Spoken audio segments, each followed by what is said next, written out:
as we get started. Good morning, everyone. Thanks so much for joining us for session 2. You will know you're in the right session if you were looking for the Modern Career Development in a Digital World session by Kellie Corbisiero. I'm Leslie Wisdom. I'm your host for today. So just wanted to give a couple announcements. As we're going through the session today, if you have any comments you'd like to share, please do so in the Whova platform in the chat section tab. If you've got questions for Kellie, you can type them into the Q&A section, but we're going to address the questions at the end of the presentation so that Kellie can get through all of her content first. If you're having any technical issues, just drop me a note in the chat and I'll do my best to help you out with that. The presentation for this session is at the very bottom of the, the session area in Whova. So if you scroll down to the bottom, you'll see that you can download the presentation. And then I do ask that at the end of the session, if you don't mind liking the presentation, and then also please do rate the session as well so that we get your feedback for that. I think that's all of the announcements that I had, and now I'm going to turn it over to our wonderful host, our wonderful presenter, Kellie Corbisiero, for this session, Modern Career Development in a Digital World. Thanks, Kellie. Thank you, Leslie. Welcome. As Leslie said, my name is Kellie. I have my master's degree in counseling and I specialize in career counseling in graduate school. I own a small business, Connect Career Consulting, and I'm also a career counselor and professor at Southwestern College.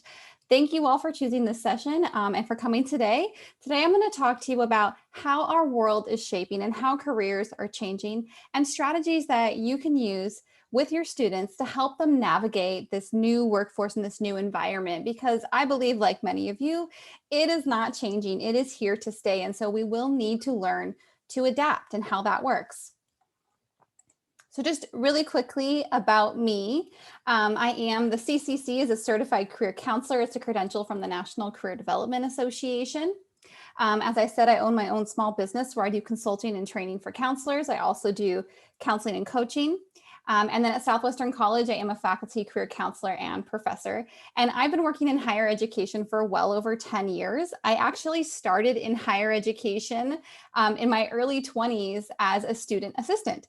So I like to kind of joke that I've had every job in education from student assistant. I've also worked as a classified professional. So I've done what you might call staff type of work as well. I worked in the maintenance department. I've worked in counseling offices. And then slowly I went into graduate school and worked towards becoming a faculty member. So I've had every little position. So I really feel that that helps me understand the unique roles and the unique experiences of everybody that works in higher education at community colleges. And I did initially work at a state university as well.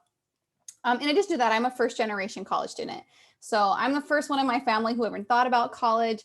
College was not talked about in my family. I'm not even sure exactly 100% how I ended up in community college, but I did. And I started. Community college was my home. That's where I started my college career at before transferring onto university and onto graduate studies. So that's a little bit about my background. Why I started my business and why I like to talk about modern career development is because this is a huge passion of mine. I see a lot of really confused students, and I find that a lot of the things we can do to help them are not very complicated. They're actually quite simple. And they're things that any of us can do, whether you are a high school counselor, a college counselor. There's a lot of really easy things you can do to help our students understand career development, and especially when we talk about in a COVID type of environment, what careers look like. We had, of course, many 2020 graduates finding difficulties trying to get a job because everyone went remote. A lot of schools and different businesses froze their hiring because they didn't know what was happening. So new way of doing things that will definitely help people and help our students. So these are the topics I'm going to be covering today. I'm going to talk about the old way, the modern way. We're going to talk about branding and the importance of our students building a social media brand. We're going to speak to LinkedIn and digital resumes, as well as digital interviewing. And then at the end, I do have lots of free Canvas resources for all of you. So I'll give you an access to one of my Canvas modules that I created that's free for anyone. and I'll give you instructions on how to find it. And I know all of us in the community college use Canvas. I'm not sure if the high schools in our region are using it as well. But if you have questions about that, we'll address them at the end. So that's what we'll be covering today.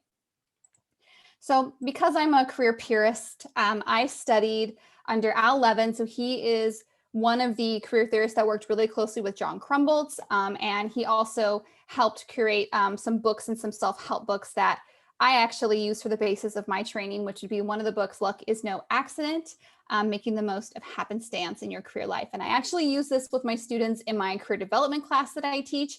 And the students rate the book each semester. And I have a 99% positivity rating for that book for a career development class. So if you're looking for a book for your career development class, I think I have one here in my office space. I'll show you it at the end of the workshop. So what I really want to start talking about is this career versus job rhetoric.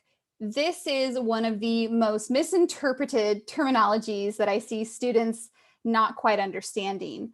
A lot of students believe that they have one education, which equates to one job, which that job is then a career. And that's where their career span looks like. And any of you sitting in here, I'm sure that you all know that you are not probably doing the job you thought you'd be doing at 18.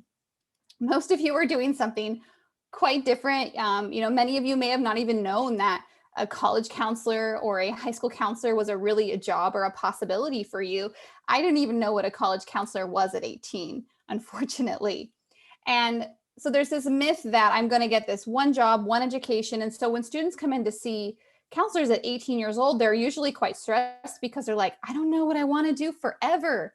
And I love when I get to tell them, well, don't worry, you don't have to figure that out today or tomorrow or next year, because they are going to change. So the fact is that career is a journey, and you will have many jobs that make up your career journey. So career is that lifelong process. And kind of in career development theory, we call it that womb to tomb, that birth all the way to tomb analogy of it's a journey. So even your first job is just one of many jobs that will help you on your journey. And some students like to tell me, they say, well, I just work fast food. That's just a job. And I say, well, that's a job where you're learning important skills, time management, organization, how to get along with your colleagues, customer service. There's a lot of really important skills that are being learned in that first job that they will take with them into the next job. So I also like to say that there is no unimportant job. All of the jobs you have are important and will add to your career journey. You will take them with you as you go throughout your life. So really kind of, even if we can start by just telling students your career is a journey, you will have more than one job. You won't just be finishing college to get to this one job. And you don't need to be super passionate about it. It doesn't need to be your passion, the best thing you want, the one thing you're passionate about over anything in the world, because not all 18-year-olds know what that is for them. Some do, but they are far and few between. Most of them haven't identified that, because what we do find is that passion grows over time for most people. So really kind of making sure that we identify that career is a journey.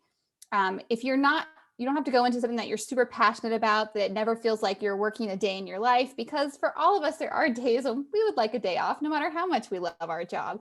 So really implying that this is a journey, this is a process. We're not picking our one career job forever.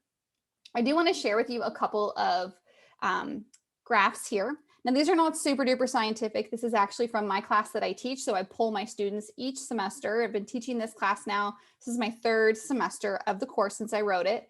And these are what the students are reporting prior to completing the course. So one of the main questions here is, do you know how to go about picking a major?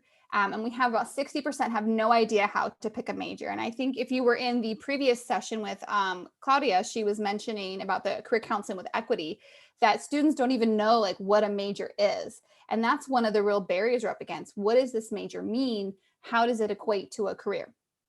The next one, have you identified a major? Which is really funny, because if you look at these two graphs, they're totally flipped.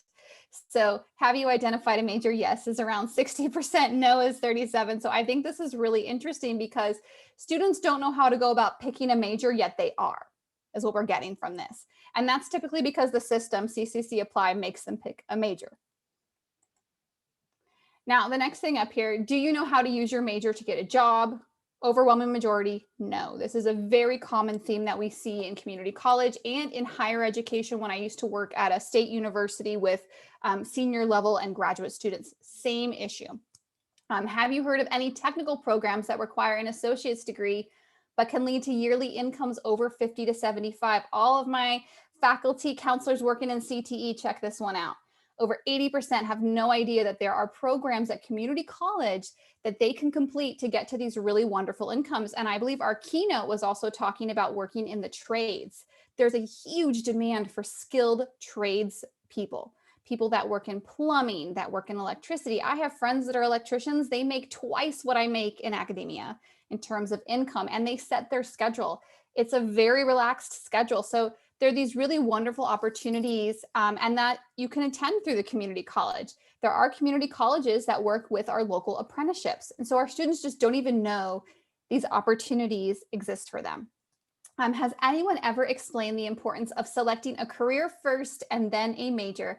And again, the overwhelming majority is no. And this is consistent throughout the multiple semesters that I teach this class. Now, here's a little fun fact that I find. The majority of my students are not first generation, which would make sense, right? Because first generation students might not know the importance of taking a career development class. Majority are second generation. But what this also shows us is that even at the second generation, we're still not getting them the information. Now, this is a small sample set of around 200 students. This is Southwestern College students. So our student population is going to be predominantly Latinx. So we have a Latinx community that we serve. We are a Hispanic serving institution. But we do predominantly see in this class is second gen. So even that second gen, we're still not getting that message across to our students. Now I want to do a little comparison for you. Anyone remember the 90s? I can't see anybody in here. So I don't know if we're raising our hands, but if anybody 90s people, not were born in the 90s, you have to remember the 90s to actually classify for this category. So we have looking at these two different timeframes, these two very different generations. When we look at 1990 and we look at 2020, and I like to believe these are actually 1990s teenagers here that I found in Google. And we look at this difference here in how they are just even in society. You have these students from the 90s down at the bottom section. Their attire is different. They're holding bags. They have skateboards versus you look at the image on the top, and I'd say what you see your classic 2020 student, they're sitting there with a laptop, maybe an iPhone or a tablet, so a device engaged versus not. So what we have here is we have a generation of individuals that are connected and integrated deeply into technology. And that has become a part of their lives. So our population primarily that we work with in community college is going to be our Gen Z. So Gen Z is going to be after the millennial generation. We still get some of the younger millennials, maybe like our mid-20s students, but our bulk is Generation Z. These students grew up with technology.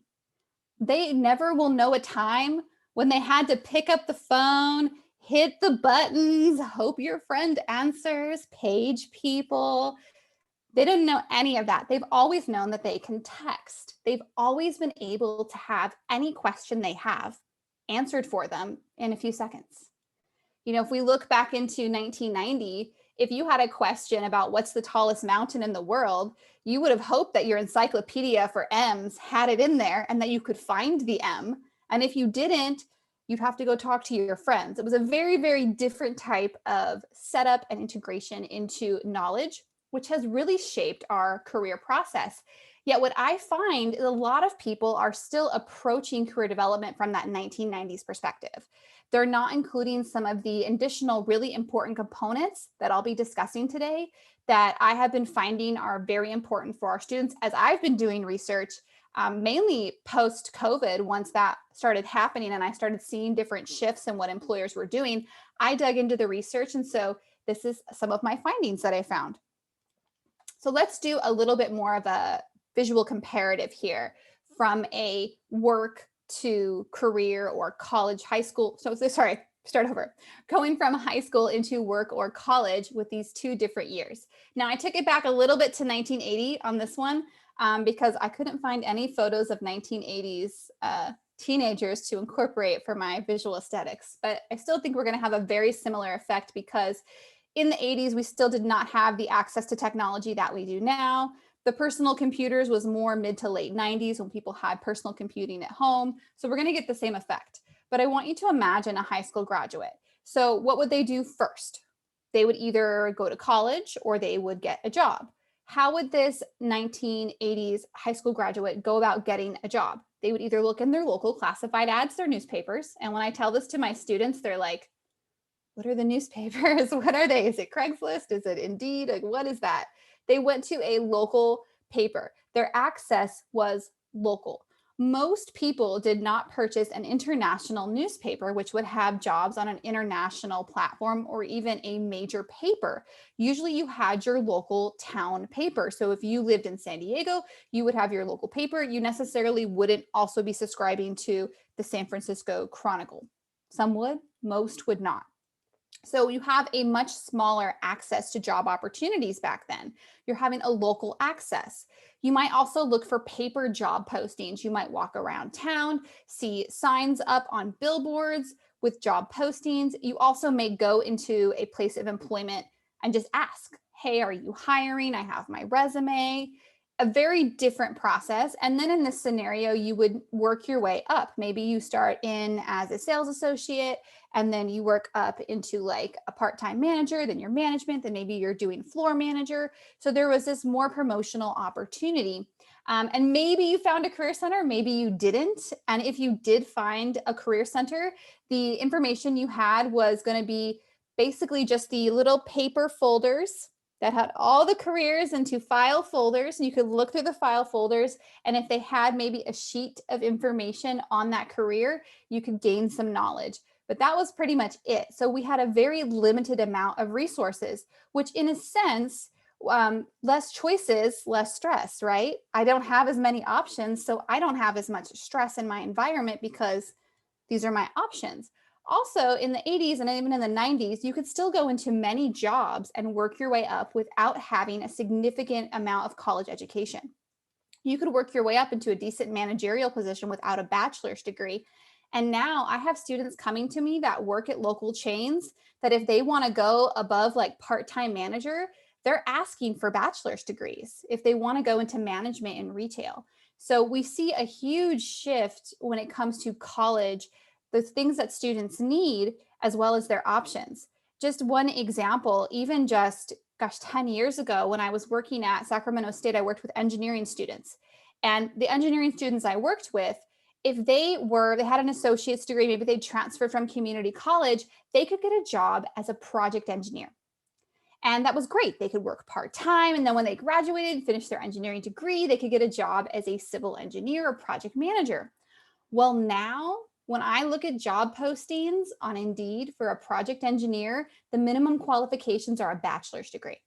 So we have this huge shift in jobs that didn't require bachelor's degrees that are starting to.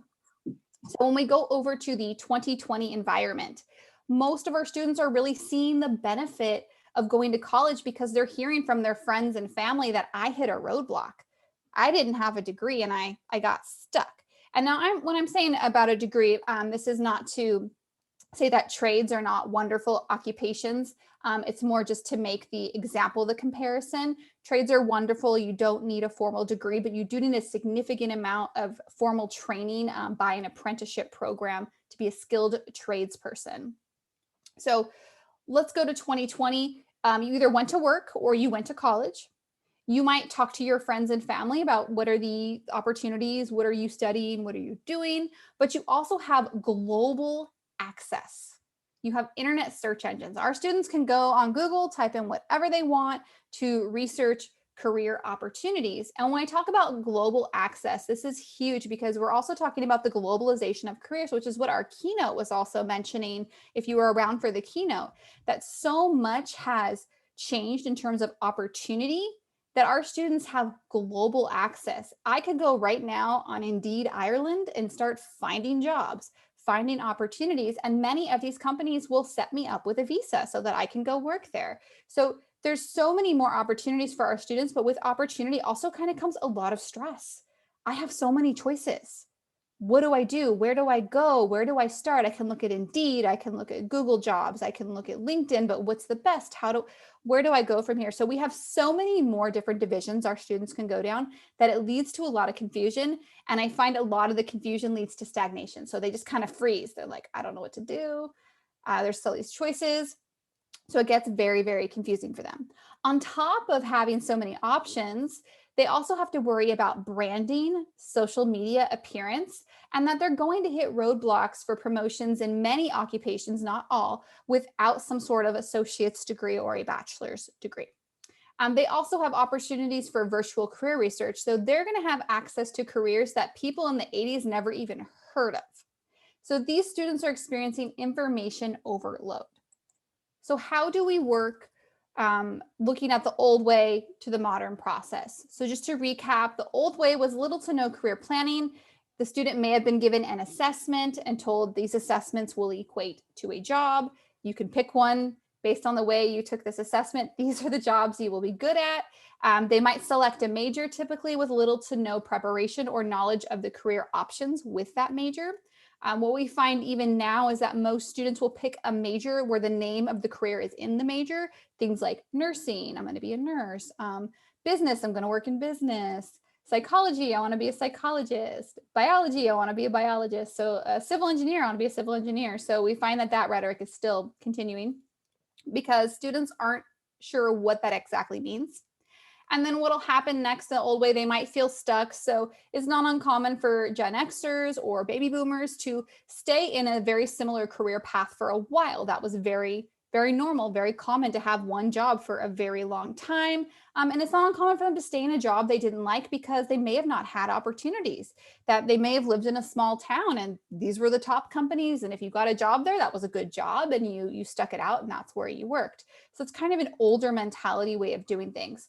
And when we shift into this modern process with primarily we're looking at our millennials and Gen Zs, they're doing this cyclical process. So career isn't like this line where you're like, oh, I went to college or I went to an apprenticeship program and now I'm working and then woo, that's it. So it's a continuum of process of research, education and training, having a digital presence, having career awareness, rebranding and updating your brand. So even when a student develops a personal brand, that brand is not that brand. Even if you look at some of the top influencers, they're always subtly tweaking their brand because it'll become stagnant and it will become boring. So they need to stay up on new trends, new techniques. So when we look at education now, it's a continuum. Our students will always need to be training and learning new things. And this process really started to engage in the early 2000s, where you have the majority of offices utilizing Microsoft Office. And what happens when they release a new version of Microsoft Office? We all scramble. We're like, oh, where's this button? Where's this button? So our students are constantly having to deal with that, not just in a software implication, but in everyday life. New ways of doing things are always changing. Think about something as simple as Uber. When Uber first came out, people were kind of concerned. They're like, do I trust it? Do I take an Uber? It's a stranger's car. And now, well, pandemic aside, now, most people would feel quite comfortable with Uber, and if not safe.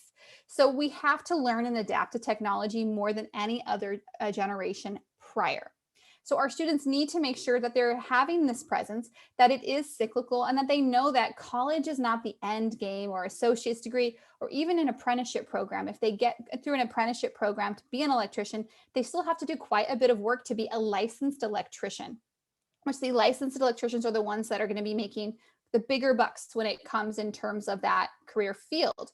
So there's always going to be training. Even as an electrician, there's new ways of doing things. There's new technology coming out. So it's this constant cyclical process. And when we talk about awareness, knowing what are the options in your industry, what else can you do besides just the initial job you came in for? And making sure that they are branding themselves on social media. Having a social media presence has almost become a need to have. And I do see the way that things are shifting into this being more of a necessity for job acquisition, having a social media presence. So I'll be talking a little bit more about that, the dangers, pros, and cons with some of our younger students, like our teens and social media. We'll be mindful of that in a different way. So this modern process is going to definitely involve some form of social media branding. And when I work with students, I say you have to have a couple different brands. So it's not just one Instagram page where they share their stuff. Usually they're going to have at least two brands. They're going to have their personal brand, which is going to be their personal page, and they're going to have some kind of interest brand page. Now, when I'm working with students, I definitely like to educate them on trolls that can come into social media. There are people that are quite nasty, will leave negative comments, will attack people, and they exist on social media and they are kind of the bummer part of social media. But without having that brand piece, it leaves our students with a missing component of opportunity. So students need to share their story. Starting younger is better. They can always turn off comments. If you have students that are a bit more sensitive to comments, you can turn off comments now on a lot of posts. That does affect engagement a bit. But if you're doing an activity with students, you want to talk about branding with them, that's always something you could do. And it's always important to talk about trolls, because trolls are people that will go into social media accounts and leave nasty comments. And if our younger students are a little bit more sensitive or not as resilient in terms of saying, oh, it's just a troll, let me ignore them. Those are some really great conversations to have if you want to engage students in more social media type activities. But they need to have something, they really do, even if it's a LinkedIn. So it doesn't necessarily have to be one of these platforms. These ones are nice because it's nice to follow the hot platform. And the hot platform is important because this is a nice addition to a resume now. So if I'm applying, let's say I want an internship at the San Diego Zoo, and I have an Instagram account with, let's just say 1,000 followers. That's a decent amount for a student. And it's all about my love of animals. You bet I can put that on my resume. And now I have another little chunk of information to add to my resume that shows my strong interest and desire to work with animals. So there's a lot of opportunity to be had here. And it's important for students to start this at an age that's convenient to them, where they're comfortable building this positive brand that's going to grow, because growth is slow on social media for most people. Most people are not overnight successes with 1 million followers, not common. So really important to have conversations about social media presence with students. And ultimately, when we're really looking at this process of how does a student get to that first job, you're welcome to take a picture of this. I don't mind if you want to see kind of my layout that I work through. How does a student nowadays in the modern times go through all of these components? They're going to need to do research, and they're going to need to know how to do research. Most students don't know what career research is. So when we say to them, have you done career research? They might say yes. And I encourage you to ask them, what does that mean to you? What have you done specifically in regards to career research? They're going to need to explore. There's going to be so many options for them. They need to dig deeper. Informational interviews, job shadows. I find actually informational interviews are easier to get right now because of COVID, and most people are working remote. They are more inclined to talk to our students. They need to identify a career field. We're not having them identify a job yet. We want them to know what their job options are. We want them to look at potential employers. This is kind of that stage 3 area. And then the last one would be major selection. And I tell my students, pick a major where there's a lot of stuff you like that you can do with that major. Do some internships, do some networking, and figure out a first starting job. Not the job you're going to do forever, just a target first job that you're going to get into. And when I find, even when I show this design to students, this graphic layout, you can just see them stop feeling as stressed. You can see it physically on their body. They're like, oh, I don't have to pick a job for the rest of my life today. Okay, I feel a lot better. I can do this. Like, you can see that confidence start to build in them. When I show them, it's actually quite simple. It's just 4 steps. This is all you need to do. And I'm going to show you how to go about doing that. Huge benefit to our students when we can eliminate that myth and explain that this is quite a simple process and that they're not picking a job forever. And the fact is, their interests are going to change. What they like at 18, they're probably not going to like at 38, and that will change what their career interests look like then as well. When we also look at the speed of change, we talk about our students are going to have change throughout their lives. And our students also, this is the fastest pace of change in modern history. So things move quick. So traditional education, though, tends to move a little slower, often because we're tied to things like budgets, state income. We typically don't have the money to move as quick as we need to. So what's growing, and what I do recommend my students look into, is peer-to-peer learning. You can find anything on YouTube. There's also websites like Udemy, it's Udemy, where you have individuals that have created training courses for almost anything, but you can get several IT certificates on Udemy. So the Udemy platform has individuals who go on there, create the training for individuals so they can take the exam to get IT certifications for quite affordable costs. And on occasion, when they have sales, you can get these sometimes what would be $500-600 trainings for $30. So there's a lot of opportunity for our students to add on to their traditional education with these faster pace opportunities through digital media. But we're not the only ones. They're not the only ones who have discovered this. Even big schools like Harvard and Yale are creating digital options for education that are accessible to anyone. They have free courses. They have some low cost courses. So even some of the bigger Ivy League schools are getting in on this game where they have people creating content that people can learn on their own. So it's self-paced peer-to-peer learning. And when we look at the COVID pandemic, what's really interesting sociologically is how we all adapted in education, right? It was a tough transition. I don't know about you guys, but how we were able to shift into the digital realm so quickly. I think what's interesting is it kind of showed us like we can do it. We definitely had a lot of speed bumps. I'm sure all of you watching had similar speed bumps, but we can do it. And what I actually found with a lot of my students is that I actually had new students who came to take classes because it was remote, because now they could actually complete their degree because it was remote, because they had the opportunity. So I definitely think that this forced adaptation also did create a lot of opportunity for students who wanted to have this digital realm experience, who wanted that type of peer-to-peer learning, or when they could access the content and knowledge on their own as they go, still having the facilitated professor. It was quite interesting to see. So I'm really intrigued with how this will shift education in the future. So always encouraging students to use peer-to-peer learning, looking at YouTube. There are some professional YouTubers that have amazing content, and YouTuber is a career, it is a job title. The students can make a significant amount of income on YouTube if they can curate really unique content. Now, when I talk about all those brands that our students need to have, what does that look like? How do you create that experience on social media? So these are some examples of my 3 brands that I have right now on social media. I'm actively working to build my brands and to curate content that is specific so that when you go to my page, you know that you're on my Instagram, you know that you're on my website, you know that you're on my LinkedIn, because everything flows together. And that's how we would create a brand. And I've been going through a bunch of training like all last summer, trying to learn this for students. And I'm like, gosh, they need to know this. They need to have this content. And so what I have here are 3 separate brands. My personal brand is going to be here. And this is private, my private Instagram account. This is just for my family, my friends. That's pretty much it. It's a private account. I don't add anyone that I don't personally know. And it's pretty much pictures of my kid. That's about it. And that's my personal brand. My professional brand, one of them is Connect Career Consulting. And this is where I'm having my professional presence as an educational trainer, as a career counselor, and as a career coach, and the information that I provide there. So that content is going to be specific, and I'm going to create content that would be digestible by people in education because that's my target audience. Having this presence, if I can grow this more, helps give me more credibility as a trainer. So having a social media presence equates to credibility now.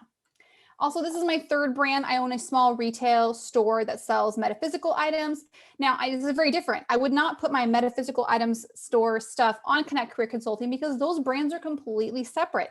That would be confusing to a consumer who came to Connect Career Consulting expecting to get career counseling, and they're like, why does she have metaphysical items on here? This is confusing. So creating a clear distinction between the brands.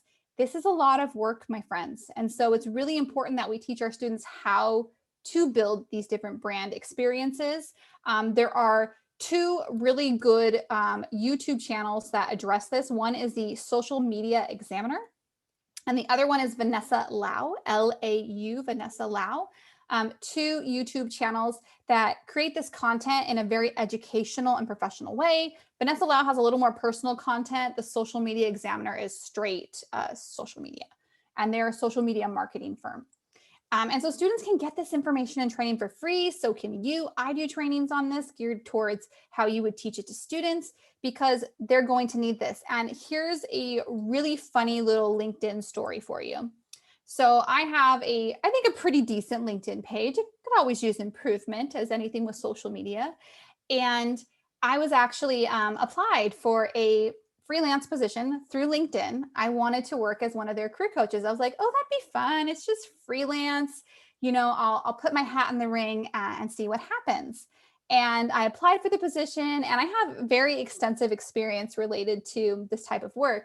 And they responded to me like a personal response. That was really wonderful. And they said, you have wonderful work experience. However, you don't have enough engagement in your LinkedIn. And we want someone who has at least 15 personal references on their LinkedIn. And I just thought, wow, this is the future. This is the future. So our students really need to have some sort of brand and reputation. Now, they can use the initial platforms I showed you. Those forms are what our students are most familiar with, very knowledgeable on them. I always encourage my students in every session, what is it you're interested in that you think is fun? Put it out there. You can keep it as private as you want or as public as you want, but creating something. And so having that public versus that private image for our students, the more comfortable they are with the public image, the better. Most of our Gen Zs are pretty comfortable with that stuff.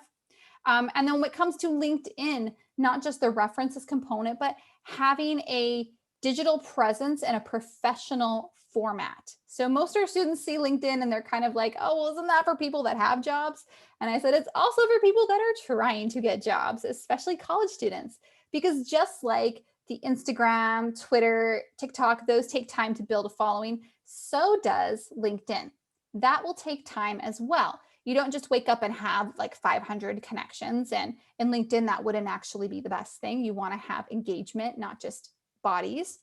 But it also allows you to build that reputation. For me now, I'm thinking like, wow, I need to work to curate a little bit more on the references because, that's a very interesting perspective that, hey, you didn't have enough handwritten references. So even though you educationally have the much, we don't have enough to verify that you are actually good at what you do. It's really fascinating. Also, we really want to be able to showcase our education and training as we get it, as we grow. But one of the main things that I like LinkedIn for students is easy apply for jobs and recruiters. Recruiters almost exclusively use LinkedIn to find part-time and full-time employees because it's easy. They can go in there, they just type in what they want, and LinkedIn gives them a list of people. I have friends that work in HR. They exclusively use LinkedIn. They do have to pay on their end, but our students do not have to pay. And the paid account is not worth it to most of our students. Rare scenarios, but not for most. So this is a great way for students to be visible and to easily start to build a digital presence if they're not comfortable or if you feel like they're not ready, if you work with younger students, for the other platforms. But even if you don't want to actually use a platform when you're working with students, you could easily make this an assignment where a student has to digitally put together like a fake social media account with just images. How would it look? To teach them about branding and connecting all the imagery. So if you'll notice here too on the top, here's my LinkedIn. Now this is from my phone. You'll see that this here, this background, this color is matching all of the coloring on the slides. If you go to my website, you will see that that coloring does match. So when you see that, it becomes behaviorally ingrained that that is me. That is Connect Career Consulting. That's what that color is. Think of the target symbol. We all know what the target symbol looks like. If you see it anywhere, you're going to think that is the Target store, even though the Target initially had a different symbolism to it. So building these components for our students is so important in terms of their future career prospects. And especially because there's so many more career opportunities in this digital workforce for our students. I was just talking actually before, if you all were here a little early, to Leslie, and I have a bunch of friends who work in the Silicon Valley in the Bay Area at various tech companies. And once COVID hit and they had to go work remote, overwhelming majority of the companies they work for said, don't bother coming back. And not like you're laid off, but we can do this remote. And actually, they had increased productivity and they had less people calling in sick to work. And it saved them a ton of money. I mean, can you imagine the cost of rent on those office buildings in the Bay Area? And so a lot of those companies are now transitioning to a fully digital workforce, or they have a shared office space and like they split days of the week to save money. So a lot of companies are really starting to stick with this digital environment. Now, what also comes with the digital environment for our students is digital interviewing. And this has become very, very interesting. And I've been doing digital interviews for a long time because I used to work in HR, and we back in the day did Skype interviews before we did the Zoom interviews now. So I definitely have experience with this. And what's really interesting is how different this is, because you think, oh, it's simple. I just, go sit down on my computer, much easier than having to drive and park and all of that. But actually, it's quite more complicated, because when you go in person, you primarily have to worry about your attire, directions. You practice, of course, prior to an interview. But in digital, I have to worry about technology capabilities. Is my internet speed fast enough? As you know, a lot of our students don't have access to quality high-speed internet. Is my lighting good? So I have lighting in here so you can see me well. Is my face lit so you can see my facial features, because you're all reading my body language while you're watching this, and it's telling you something about me, and that's important. Does my camera work? Is my microphone going to work well? I've had issues where I have an extra pair of these brand new, because I do a lot of trainings just in case these guys break on me or stop working. But imagine if you're a student or interviewing and you don't have a backup. Do you have a quiet space? Many of us have small children or family members in our home, and the bummer with this is that it's everything that's ever you have to do in person, and then these extra topics. So there's more to worry about, more to set up for our students. It's actually not more simpler. So there's a more complexity in what our students also need to do when it comes to career development and interviewing. So that old rhetoric of preparing a student for an interview and talking about attire and what to say, those are great basis, but we also need to start adding in all these extra components. And even though majority of companies switched to digital interviewing because of the pandemic, many companies were already doing this before. Companies like Apple started texting for an interview. They would send you a text, you would click the link, it would schedule an interview, which you would do from your smartphone. Other companies like Abercrombie was doing pre-recorded interviews. So you had to answer a series of questions. It was a software that recorded your interview, and then that was sent to the hiring manager because they had such a high quantity of people interviewing. So these are some things we definitely need to add in when we talk about modern career development, modern interviewing techniques when we speak with our students, making sure that possibly they have an extra microphone or a backup option. They have a smartphone if they're using that, but do they have a laptop? Have they tested the software to make sure it works and they know how to use it? So a lot more things to consider. And with all of this, when we talk about social media, peer-to-peer, Udemy, YouTube influencers, our students really need to, I like to say ABL, they always got to be learning, always be learning. Our students don't get to learn something and then be like, oh, I know it all, I'm done, I'm fine. We may have felt that way at like a 21, 22, but we're never going to know it all. There's always more to learn, and especially because of technology. Technology is consistently changing. If there's one thing we can count on, it's technology to change. So we really need to make sure our students know that even if they're coming to see us at college or they're going to go to college, that is not the end game. They're not going to finish college and be like, I have a degree, I'm done. There's always more to learn, always more trainings. And I believe also the keynote was mentioning how many college graduates that she had coming back to do certificate programs. So making sure that we tell our students you will always be learning. Now, when we bring all of this together, all these ideas, all these thoughts, really what students need to make sure they know is that they do career research and they have identified multiple opportunities. I don't want my students picking one job forever because it's not real, not realistic. I want them to know what jobs do they like, and let's talk about a target first job. Also, they need to have some kind of professional brand, whether that be through Instagram and Facebook or LinkedIn. I think you might be surprised to find many of your students probably have a decent brand on one of these social media platforms already. They need to know they're going to be doing continuous learning. They need to be mindful. They need to understand about what is happening, what can change, and they need to be present. they need to have next steps plans. So they always have to know that, yes, I'm doing this job now, but what could I be doing next? How could I improve? Because if they don't, other people will. So there's a little bit more competition because we have more access to knowledge for improvement in terms of career improvement in terms of skills or abilities. And then also, they also have to know that most likely what they're doing is temporary. Right now, the research that came out of the National Career Development Association is showing that our Gen Z and millennials are changing jobs every 4.7 years because they can, because they have so many more opportunities than the previous generations had. If they're at a company and they don't like it, they don't like the community, they don't like the culture, they will leave. And there's actually a lot of big companies that hire people like me to help with their culture so they can actually get millennials and Gen Zers, not quite Gen Zers, they're almost there, but most of them to start working for them and staying employed with them. Companies that do this well are Google. Google's one of the top companies. Qualcomm has been up there for doing this well also. So there are companies that are now trying to figure out how can I keep them? So when we look back at like our baby boomer generation, some of the older Gen X population, that wasn't the case. It was if you got a job that was really good and you had your job and you worked there. It wasn't that you needed to change all the time. But it's a different shift in terms of the occupational workforce when we have the Gen Z and millennials are like, well, if I don't like the environment, I'm out of here. There's something new for me around the corner. And the fact is, there is out there if they're willing to move and relocate, which most millennials and Gen Z are willing to do that. So very, very different. What I do want to mention, though, for all of you, because I know we have primarily counselors and maybe some educators in here, if you use Canvas, we do the community college system. I don't know about the high schools.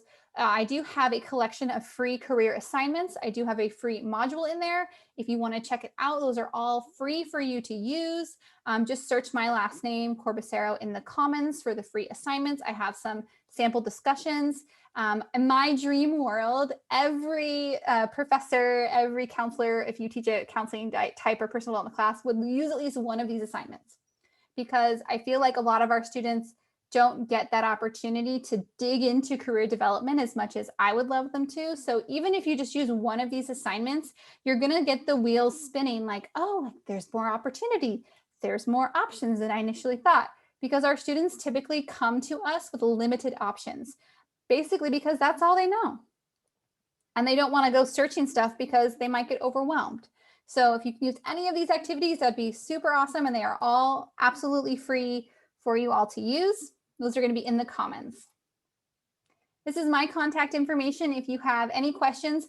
If you know me personally, please do not email me at Southwestern College if you have questions, because I'm getting, just like many of you, so many emails that I just really want to make sure that's saved for my students so that I can get to all of their emails. So if you have any questions about this workshop or the work that I do, please email my private practice here. And also I do want to mention in January, I do have an intern joining me who specializes in IT and cybersecurity, and also with musicians. And he's going to be offering career coaching for $1, maybe $5. We have to agree on the exact amount with his program. He's in a graduate program for coaching. There's a certain number we have to charge, but it won't be any more than $5. We're trying to make it free.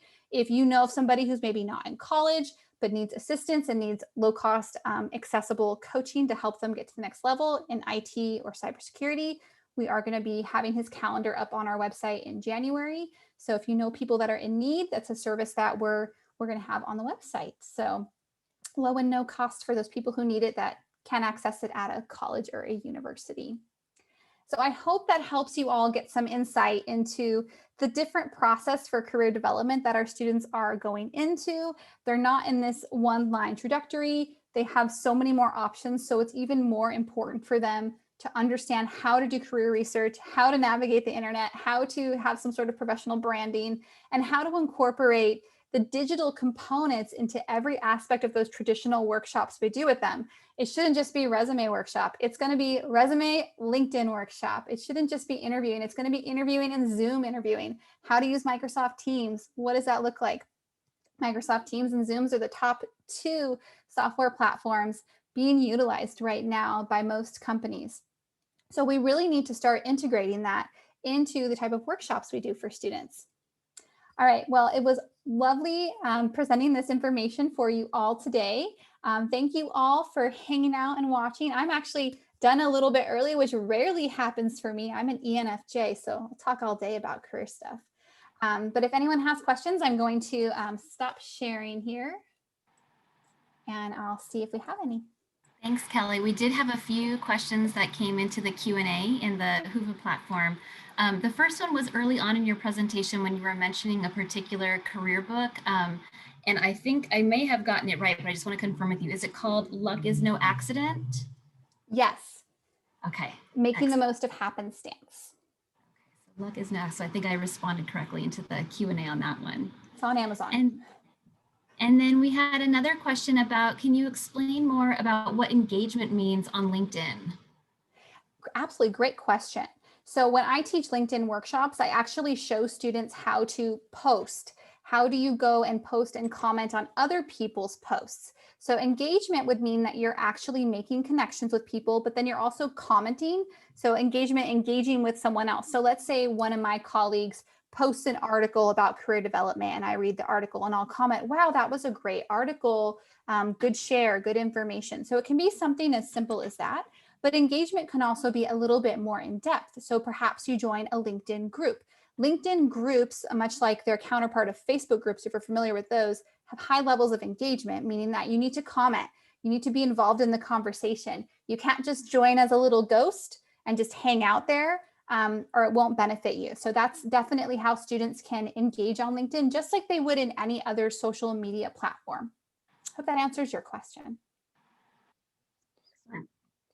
And yeah, if for folks who had those questions, if there's any follow-up you want to ask, please go ahead and type it into the Q&A section of the Hulu platform. We had another question from somebody who specifically is a high school counselor and without a Canvas account. How could they get the lessons? Send me an email. Yeah, I think I have it up on the, oh, I stopped sharing. Let me share so I can have that up while we're discussing.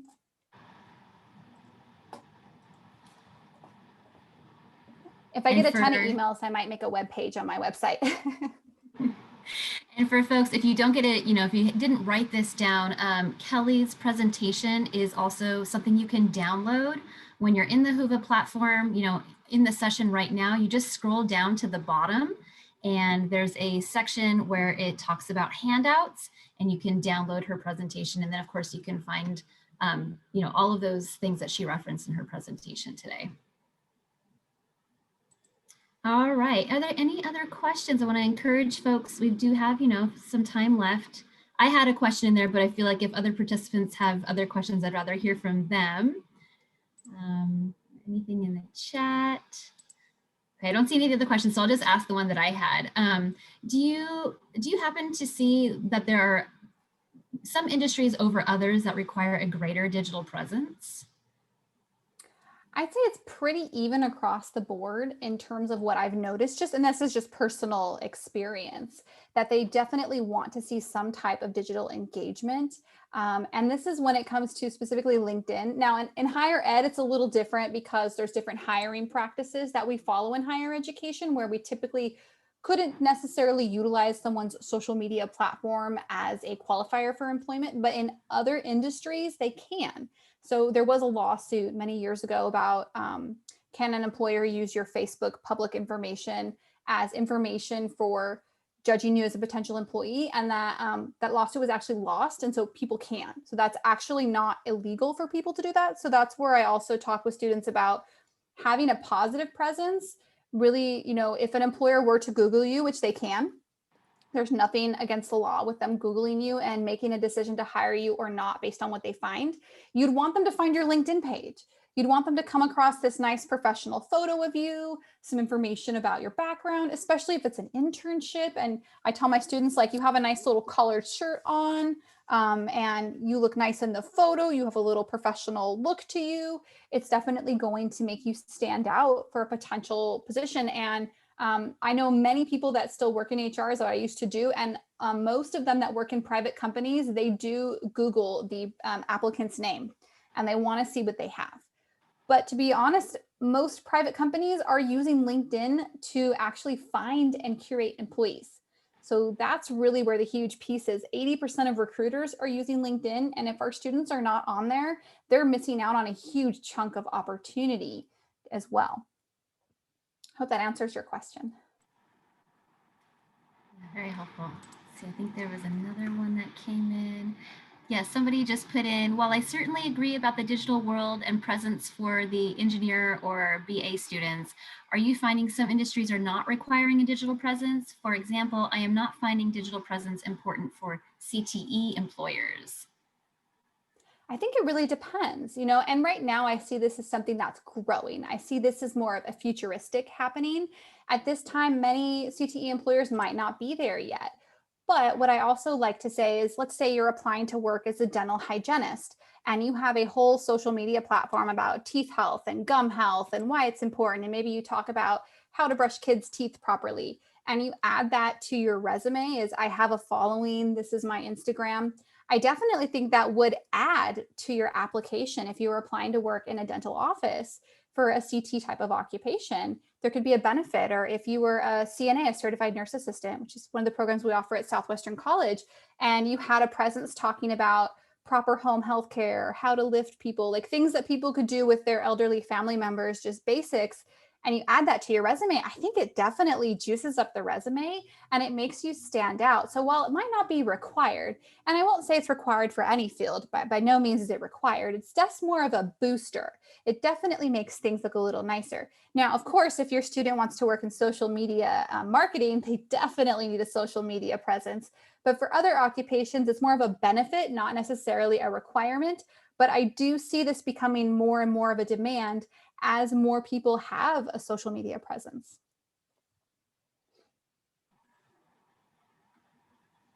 There was another question that just came in. We are seeing more older returning students in their 30s, 40s, or older who have been laid off and looking for new careers. What advice would you give those students? Work with a lot of those students myself as well. It's definitely hard, especially those forced career changes. So depends on the student, but I definitely get them involved and comfortable with LinkedIn for sure. I want to address what their experience is. And LinkedIn's really easy to use now. It was very complicated before, but I find that some of my students that are older returning maybe weren't as into LinkedIn because they didn't need to be. They had a job that perhaps didn't involve it or require it. I also like to figure out and identify what each of them needs. Do they have a family? Do they need a job right away? Can they invest in more education? Do they want to do 2-year transfer? So there's definitely many components that I would explore with those students. But if there was one overall arching importance, is for them to be comfortable with, at the very least, LinkedIn. And many returning students do have a decent amount of work experience that they can build a decent LinkedIn page too. So probably my overarching would be start getting comfortable with LinkedIn and then determining what their goals are, what they need, and then how much time they want to spend reaching those goals as well. Okay, so I think that might have been the end of our questions that I saw in the Q&A. Hopefully I didn't miss anybody. So if you have any last minute questions, we do have 2 minutes left. Otherwise, I just want to make sure that I ask folks to please rate the session that you were just participating in. So in the Whova platform, underneath the video where it has the breakout title, you'll see a box that says rate session. And if you like today's session, please go ahead and like the session talking about a social media, digital presence sort of thing. It's great that we have this like session option in here too. And I do see a couple of comments in the chat that say, thank you so much for a great session. Really great information to reflect upon. Thank you all for coming today. I appreciate all of you and the work that you do with students and in education. All right. I'm gonna stop my share. Thank you. Great. Thank you, Thank Leslie, you for so putting much, everything. everyone. Yeah, Sorry, absolutely. Thanks for everyone for attending. And I hope you enjoyed your first sessions for this conference. And we look forward to seeing everyone back again tomorrow. Thanks, Leslie. I'll see you later. Bye. Thanks so much, Kelly. Take care. You too.